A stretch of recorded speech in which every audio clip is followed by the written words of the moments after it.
Sabahtan akşama kadar herkes bana TikTok'ta bu hediyeler nasıl yapılır sorup duruyor. Gel kardeşim anlatayım. Sözümüzün eriyiz. Sizlerden ricam kanalıma abone olmayı, videoya da like atıp yorum atmayı unutmayın. Çünkü bu videoyu ben kısa tutacağım. Çok kazanç elde etmeyeceğim. İşin özüne inecek olursak. Bakıyorum ki piyasada çok fazla asistanım varmış. Adamlar canlı yayınlara giriyorlar. Hediyenin görselini alıyor. AI'ya veriyor. Biraz kaliteleştiriyor. Sonra arka plan siliciden silmeye çalışıyor falan filanlar. Bunlara hiç gerek yok. Yolunuzun tarafını seçmiş.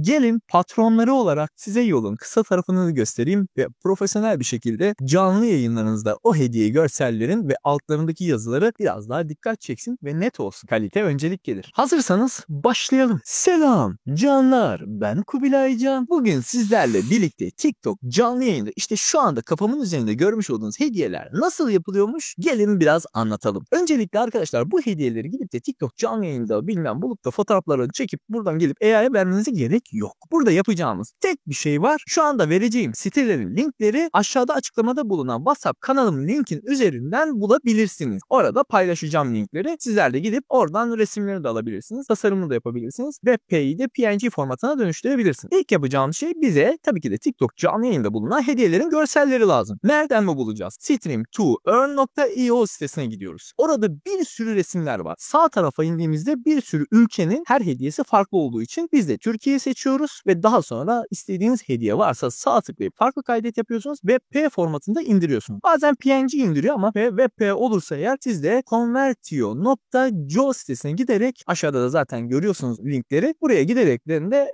PNG formatına dönüştürebiliyorsunuz. Peki burada işlem bitti mi? Hayır tabii ki de kardeşim. Dönüştürdükten sonra fixthephoto.com sitesine gidiyoruz. Bu sayfaya gittikten sonra karşınıza gelen Photopea var. Peki bu Photopea nedir? Bildiğin Photoshop'un biraz benzer hali ama web halini diyebiliriz bu konuya. Dosya açıyoruz, yeni diyoruz ve içerisine 1920'ye 1080 diye boyutlandırıyoruz. Aşağıda bulunan arka planda beyaz veya siyah demiyoruz. Direkt şeffaf diyoruz. Çünkü bizim de canlı yayında görüntümüz olması lazım. Bizi engellemesin değil mi? Resmi içeriye aktarıyoruz. Aktardığımız resmin boyutunu küçültüp büyütebiliyoruz. Sol tarafta bulunan T ibareli harfi görüyorsunuz. Onu tıkladığınızda size yazı fontu oluşturuyor. Sizler bunu istediğiniz yazı işte bayılt olabilir. Ne bileyim işte ileri olur, geri olur. Bunları yazıyorsanız sonra yazının fontunu belirliyorsunuz. Kenar kalınlığını belirliyorsunuz. Yazının boyutunu belirliyorsunuz. Rengini belirtiyorsunuz. Bu şekilde hediyenin üzerine doğru getiriyorsunuz. Aynı şekilde diğer resimleri de bu şekilde yapa işiniz bu kadar kolay. Şimdi ne yapıyoruz? Gelin TikTok Studio'ya girelim. Bir de oradan yapalım işimizi. Arkadaşlar burada Tikfinity kullanmıyorum. Eğer benim Python videomu izlemediyseniz bence yukarı tarafa karta bırakıyorum. Orada da TikTok'la ilgili çalışmalarımı gösteriyorum. Nasıl canlı yayınlar yapılır, nasıl beğeni işte kasılır ya da nasıl canlı yayında hediyelerin konuşmasını sağlatılır, Siri nasıl yapılır bunların hepsini anlattım. Ama Tikfinity'siz. Çünkü Tikfinity ücret istiyor. Ben asla öyle bir şey istemiyorum. TikTok Live'ı açtığımızda sol tarafta kaynak bölümü var. Ona bastığımızda görseli seçiyoruz ve indirmiş olduğumuz PNG formatında olan görsellerimizi de içeriye aktarıyoruz. Sonra boyutu veya boyutlandırması sana kalmış. Alta basılı tutup eğer kırpmak istiyorsan kırpabilirsin görseli. Yok ben küçültmek istiyorum diyorsan shift'e basarak eşit bir oranda küçültmeyi gerçekleştirsin. Bu kısa yollarını bilmiyorsan canlı yayın yapan arkadaşına gönder. O da faydalansın bu bilgiden. Ne diyoruz? Ben senin ekranım.